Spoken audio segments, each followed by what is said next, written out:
కొంతమంది ఐపీఎస్ అధికారులు ఇలా మా ఫోన్లు హ్యాక్ చేస్తా ఉన్నారు, మా ఇండ్ల ముందున్న సీసీ కెమెరాలు హ్యాక్ చేస్తా ఉన్నారు. బెంగళూరు నుంచి ప్రైవేట్ హ్యాకర్లను తీసుకొచ్చి వాళ్లకు డబ్బులు చెల్లించి హైదరాబాద్ కమాండ్ కంట్రోల్ రూమ్ లో వాళ్లను పెట్టి ఇవాళ బీఆర్ఎస్ నాయకుల ఫోన్లు హ్యాక్ చేస్తున్నారు, మా ఇండ్ల ముందుండే సీసీ కెమెరాలు హ్యాక్ చేస్తా ఉన్నారు. ఇవన్నీ బయటకు వస్తాయి. నేను ఐపీఎస్ అధికారులను కూడా హెచ్చరిస్తా ఉన్నాం, మా దగ్గర అన్ని సాక్ష్యాధారాలు ఉన్నాయి, టైం వచ్చినప్పుడు అన్ని బయట పెడతాం.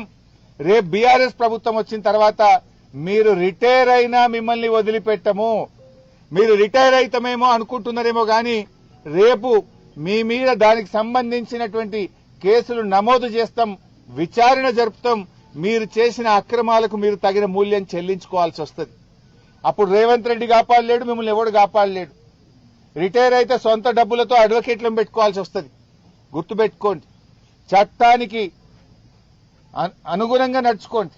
కానీ చట్టాన్ని అతిక్రమించి ప్రైవేట్ హ్యాకర్లను ఎంగేజ్ చేసి బీఆర్ఎస్ నాయకుల ఫోన్లు హ్యాక్ చేస్తే, బీఆర్ఎస్ నాయకుల ఇండ్ల ముందుండే కెమెరాలు హ్యాక్ చేస్తే మీరు